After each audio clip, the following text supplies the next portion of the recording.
Buenas noches otra vez de nuevo, José Luis. Muy bien, aquí estamos, ¿qué tal? Bueno, seguimos hablando, decirte que a mí por lo menos me estás dejando asombrada con lo que estás diciendo. No asombrada porque no lo conozca, no conozca el tema, me refiero. No estás diciendo nada que yo no hubiera pensado ya antes. Lo que pasa es que cuando alguien te lo confirma con datos en las manos, pues la cosa cambia. Claro. Y ahí están, y la gente no tiene más que ir a remangarse y comprobar los datos, porque seguramente que si lo hace, irá más lejos de lo que yo estoy diciendo, verá más cosas todavía. Sí. Cosas por ahí. ¿Sabes lo que pasa? Mira, todo esto obedece... tú has oído hablar de la frase el pensamiento único. Sí. La frase del Esto es una frase de Schopenhauer, un filósofo alemán. Bueno, pues ya hace 200 años ya la utilizaba, y él hablaba del pensamiento único, que se crea un clima, y nunca mejor dicho en este caso, y una corriente de pensamiento favorecedora que favorece a ciertos intereses fácticos, en los cuales detrás hay, por supuesto, en este caso, muchas más cosas como las de las que hemos hablado. Yo cada vez que veo, y es cierto, cada vez que veo un pensamiento único, sea del tema que sea, yo ya digo, uy, madre, esto me huele fatal. Ya sospechas, ¿no? Esto huele fatal. Y efectivamente, empiezas a indagar, a investigar un poquito y ver el fondo de la verdad, y ves que todo está absolutamente empantanado y no hay por dónde cogerlo. Sí, totalmente. No, sigue, si tú ibas a seguir. No, bueno, básicamente, pues eso, el llamado pensamiento único. Y además es que en este caso vamos a hablar que este pensamiento único está avalado por leyes y por la llamada justicia, porque la justicia no tiene por qué ser justa. Ya. Vamos a entrar en la zona de las citas, y hay una muy buena que dice que no hay peor tiranía que la que se ejerce a la sombra de las leyes y bajo el calor de la justicia. Ya. Esto lo decía Montesquieu hace 300 años, ¿eh? Esto no es nuevo, quiero decir, aquella gente ya sufría estas cuestiones a otro nivel. Ahora nos las encontramos en el mundo de la comunicación y decimos, ala, ¿cómo es posible de que si todo el mundo está diciendo que es en aquella dirección, por qué este señor viene y cuenta que no, que vamos en dirección equivocada, que es hacia otro lado? Y ya sigo con otra cita, fíjate, porque me viene a la cabeza, y en este caso voy a hablar de Gandhi. ¿No? Gandhi decía que la verdad, aunque esté en minoría, sigue siendo la verdad. Esa me ha gustado muchísimo. Es que la verdad es una. Claro, efectivamente. Exacto. El problema es que cuando atruena la mentira, a ver cómo se escucha la verdad. Cómo se escucha y esto es la lo que verdad. nos está ocurriendo. Sí, efectivamente. Y parecía que con el tema, por ejemplo, de cambio climático, hace unos años todavía podías pensar que te estaban contando más o menos algo real, pero empiezas a hilar, y yo creo que a poco que una persona tenga un poco de lógica y observe sobre todo qué ocurre a su alrededor, tiene que darse cuenta que en el tema de cambio climático las cosas no son como nos las están pintando. Bueno, yo te digo pienso que la percepción de la gente de la eso calle también, normal, ya sé lo que vas a decir. no se preocupa de este tipo de cuestiones, creen que le están contando la verdad. Sí, o sea, creen que le están contando la verdad, que ciertas personas son muy buenas y que lo hacen por el amor hacia la raza humana y hacia el individuo, cuando, detrás hay unos intereses absolutamente escandalosos. El Lovelock era un gran protector de lo que eran las energías renovables, hasta que un día le montaron al lado tenía un chalet y le montaron al lado un molino de viento, y el ruido que hacía era tan infernal que se pasó de las renovables a las nucleares. O sea, todos son intereses. Todos son intereses, ¿no? O sea, no nos escandalicemos. Es que es lo único que mueve a la élite, por decirlo de alguna manera. Uy, la élite. La élite, hay muchas élites. Te ha gustado, La élite... Verás, hay una magistral frase, y es que es la mejor forma de definirlo. Cuando intentas buscar en este tipo de cuestiones, decir, bueno, vamos a ver, ¿y quién es el bueno en esta película, ¿no? Pero hay buenos. Claro, ahí es donde la matan. Claro. ¿Quién es el bueno en esta película? Y te das cuenta de que en realidad lo que hay son una banda de ladrones que se están intentando discutir cómo repartirse el botín. Cómo repartirse el planeta. Claro, aquellos que están está la mafia de los hidrocarburos que se dedican a comercializar y a extraer y a explotar y no sé qué, los grandes hidrocarburos, los de las renovables, están los de no sé qué, o sea, nos damos cuenta. Por ejemplo, cuando se empezó a hablar del calentamiento global y que se estaba derritiendo todo, resulta que Greenpeace manda el famoso Rainbow Warrior a la Antártida, al Ártico, perdón, al y le tienen, sí, en una época, me parece que fue en primavera, en el deshielo, lo mandan allí y lo tiene que sacar un rompehielo ruso, un rompehielo nuclear ruso, porque se quedó varado. Efectivamente, sí. Todo el exitazo que habéis tenido, chicos. Sí. Iban a por el deshielo, ¿no? Claro, intentando demostrar el deshielo os quedáis atrapados entre los hielos, glorioso. Sí. Bueno, pues este tipo de cuestiones son así, estas cosas ocurren.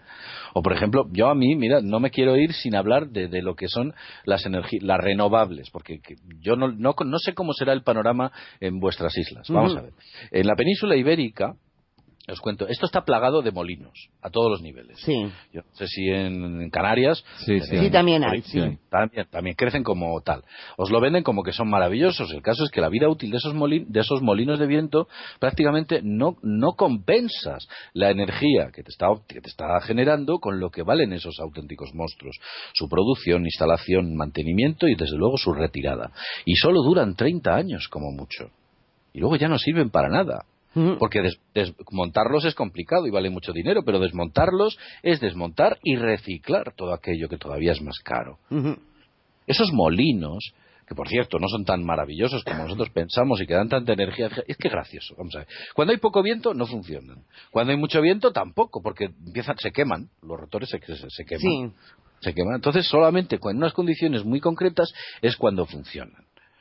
Además, destruyen nuestro bello paisaje, los bonitos paisajes eso que teníamos, efectivamente. Sí. Y si os acercáis a un molino, observad el panorama que hay en el suelo y veréis un montón de aves que han sido, de verdad, machacadas. Claro. Y no les tiene que dar la pala, solamente con la turbulencia las derriba. Ya. No les tiene que dar la pala. Quiero decirte que es que son unos auténticos devoradores de lo que es el ecosistema y las aves de la zona. Pero es que de esto no se está hablando. Nos están contando que están dando una energía limpia, pero claro, se les olvida hablar de qué ocurre después cuando el molino se agota, cuánta energía ha dado, cuánto es lo que cuesta su producción, etcétera, etcétera, etcétera. Claro. Es todo un castillo de naipes. Como la energía solar. La energía solar que solo utiliza un espectro del infrarrojo. No creas que coge todo el arco iris o toda la luz, no.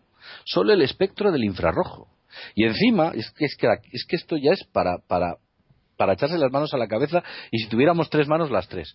Se limpian con un producto que se llama Terminol, que produce efecto invernadero. Ese sí que produce efecto invernadero. Ya. O sea, es que esto... Bueno. Te estás sulfurando, José Luis. Claro, esto es un negocio. Mira, yo en el momento que le dieron a Al Gore el premio Nobel, ya dije, ya se veía. Esto huele fatal. Sí. Si antes olía mal, ahora huele fatal. Ahora todavía huele peor, sí, efectivamente. Vamos a ver, porque yo tengo dudas. Sé que hay oyentes que ya están preguntando sobre esto, después haré las preguntas concretas, pero yo lo que sí quiero es preguntarte si al margen de ese gran negocio y de todo esto que tú nos estás contando, pueden existir también otras formas de provocar un cambio climático. Vamos a ver, sé más o menos hacia dónde vas. Sí. Creo que te refieres al famoso HARP. Por ejemplo. El famoso HARP. Bien, si revisamos concretamente la patente creada por Bernard Islum, el propietario o el padre del HARP, posteriormente creada y desarrollada por una empresa muy oscura que se llama Raytheon, que se dedica y se dedica a la investigación militar. En esa patente original habla de la modificación climática, elevando a altas cantidades, creando lo que se podríamos denominar bajas presiones y altas presiones debido al calentamiento de extensas zonas de la atmósfera. ¿Cómo se hace? Porque lo que hace es landar trenes de ondas, trenes de calor. Enfocadas para nuestro beneficio, eso sí. Se supone. Mira, sinceramente, a mí que me Ahora hay muchos HARP, no nos engañemos. Sí, hay creo muchos, que hay más países que han construido. Ya los noruegos tenían hace muchos años uno en Tromsø, los rusos tienen otro, incluso en Perú creo que se está construyendo un enorme HARP. Ya hay un montón. Parece ser que les está gustando lo que puede producir esa maquinita y hay un montón de países y empresas que se están dedicando a desarrollar calentadores ionosféricos, que es como deberíamos llamarles. Ya. ¿Qué alegan? Bueno, pues dicen que se utilizan para las comunicaciones a larga distancia, gran profundidad, tomografía de penetración, cosas de ese tipo. Pero mira, te voy a decir algo. Es curioso ver cómo un importante general ruso, cuando se manda la sonda Phobos-Grunch, que tenía como objeto llegar al planeta Phobos, un satélite de Marte, justamente cuando se encuentra por la vertical del famoso HARP situado en Gakona, en Alaska, el Grunch pierde contacto y comunicación con la base en tierra, concretamente situada en Rusia. Se escandalizan los rusos y un general muy cabreado, Ajá. Y además de alto rango, o sea, un tipo de los de 5 estrellas, sale diciendo lo siguiente: tenemos constancia de que un sistema de antenas energéticos situado en Alaska ha derribado nuestra sonda Phobos-Grunch. Bien. Así. ¿Cómo si solamente es para el control del clima? Uy, el HARP es una máquina, es una especie de máquina que vale para muchas cosas. Sí, exactamente. Es como un robot de cocina, vamos, es muy diversificable. Y de todas esas cosas para las que vale, hay muy poquitas que sean para hacer el bien a la humanidad. Ya. Muy poquitas. Sí, muy pocas. Y no las están usando, créeme. Sí, efectivamente. Yo creo que más que nada, no sé si eso será así o no, pero es mi percepción, no. Yo creo que más que nada están haciendo pequeñas pruebas de vez en cuando. Sí, exacto. Hay un vídeo montado hace bastante tiempo en Mundo Desconocido dentro del canal de YouTube, donde vemos una curiosa coincidencia entre el terremoto de Japón, por ejemplo, y una poderosa actividad del HARP. Del HARP, sí. En su onda vertical y horizontal, con una gran actividad. Es caso. Que además empieza cuando comienza el terremoto y acaba cuando acaba el terremoto. Sí. Un gran terremoto, o sea, es curioso. Sí, no deja de ser curioso, ¿no? Y repito que después te haré preguntas concretas que están haciendo los oyentes. Esto así un poco chistoso, es como cuando, por ejemplo, los jueces lo llaman las pruebas circunstanciales. Sí. Las pruebas circunstanciales, sabes que no son digamos que definitivas en un juicio, son circunstancias que parece que inducen a que las cosas son así, pero no son. Es como que pues entras en casa y te encuentras a tu mujer con alguien en la cama. Sí. ¿Sabes? Es una circunstancia, no ves hacer nada, están en la cama y claro, pues evidentemente todo induce a pensar a que te están engañando. Sí. ¿De acuerdo? Pero no tiene por qué ser así. Pues esto es lo mismo. Aquí todas las pruebas circunstanciales parece que están indicando a que esta máquina se está utilizando para generar terremotos y sin embargo se han encontrado a tu mujer en la cama con otro o su mujer le ha encontrado a él con la cama con otra. Y ya sabes el chiste, ¿no? Pues mira, cariño, me he resbalado y he caído dentro de la cama, curiosamente. Sí, curiosamente. Pues esto es lo mismo. Es lo mismo, Les hemos pillado en todas, sin embargo, no hay una prueba definitiva que nos permita decir, sí, efectivamente, esta máquina se utiliza para este tipo de cuestiones.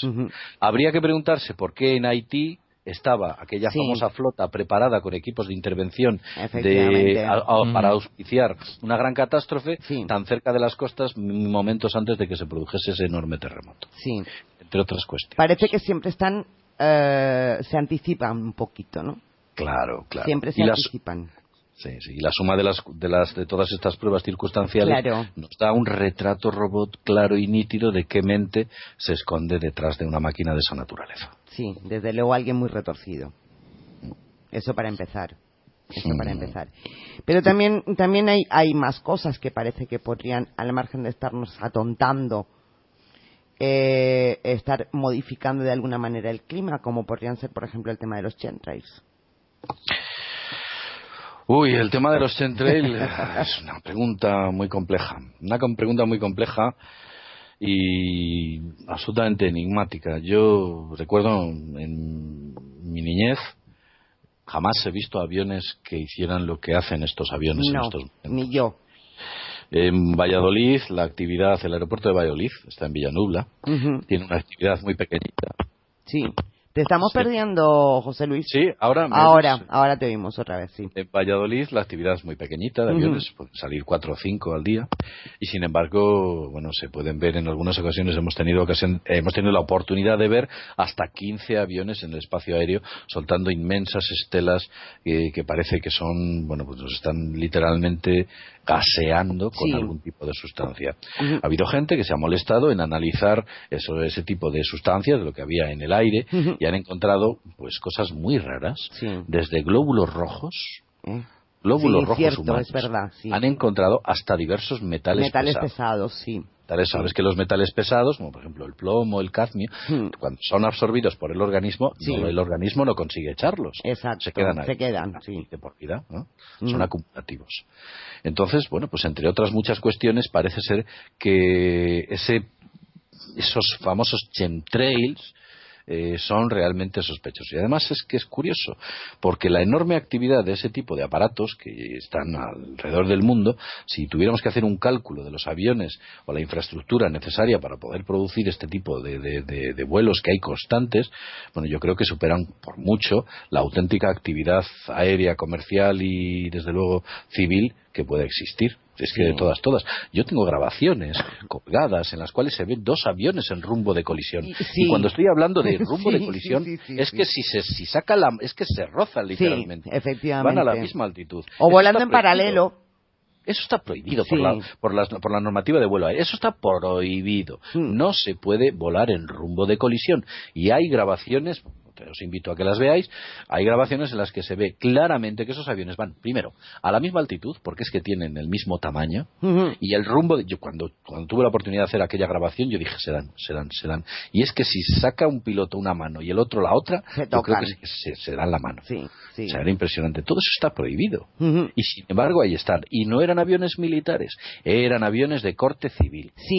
De líneas aéreas y cosas extrañas, pero fíjate, te contaré algo que muy poca gente sabe. Verás, a ver. Cuando empieza a salir el tema de los famosos chemtrails a finales de los años 90, se empieza a hablar de ellos, hay una web que se dedica a difundirlo, se llama Chemtrail Central, una web en Estados Unidos, y ahí, bueno, pues se podían recoger muchos datos y diversos datos sobre estos aviones, las fotografías, y la gente se preocupa en coger grandes teleobjetivos y fotografiar aquellos aviones. Cuando se fotografían aquellos aviones, en ninguno de ellos no había ventanillas ni logos. Exacto. Eso lo denuncia Chemtrail Central y empieza a cobrar una cierta popularidad el fenómeno dentro de Estados Unidos. Bueno, pues a raíz de ahí, todas las fotografías de chemtrails empiezan a aparecer con ventanillas y logotipos de líneas comerciales. Es como que el fenómeno obedeciese a una inteligencia. Sí, efectivamente. Esto me recuerda algo como al fenómeno OVNI, en cierto modo. Es decir, el fenómeno va cogiendo inteligencia y se va mostrando tal y como pensamos que se tiene que mostrar. Exacto.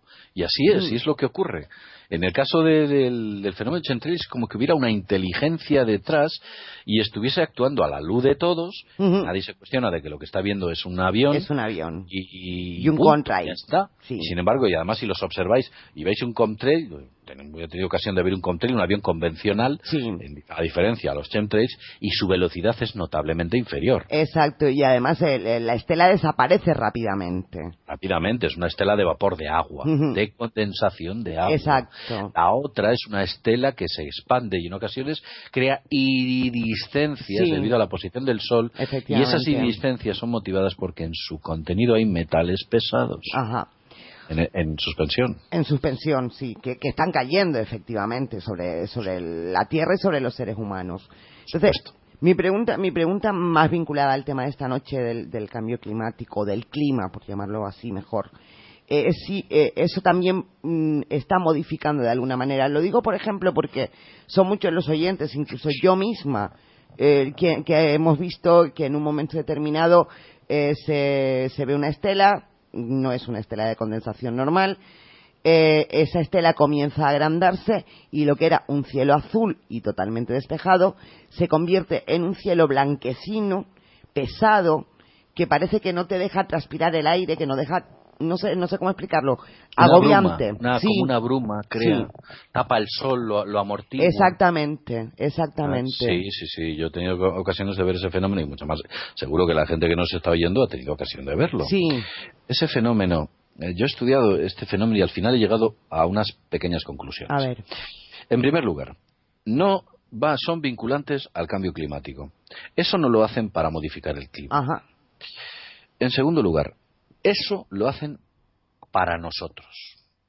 Sí. Quiero decir, sí. Para nosotros. Y cuando digo para nosotros, yo no sé si es porque pretenden modificar nuestra conducta, pretenden dormirnos, pretenden volvernos histéricos, pretenden volvernos no sé qué, producir alguna apatía dentro de nuestra psique.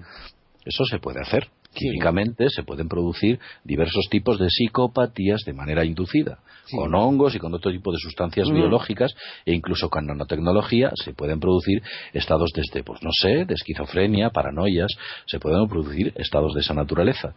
Es curioso escuchar a los militares con la famosa tormenta del desierto, cuando ellos llegan a la frontera iraquí y dicen, los norteamericanos decían que sus enemigos salían corriendo de las trincheras.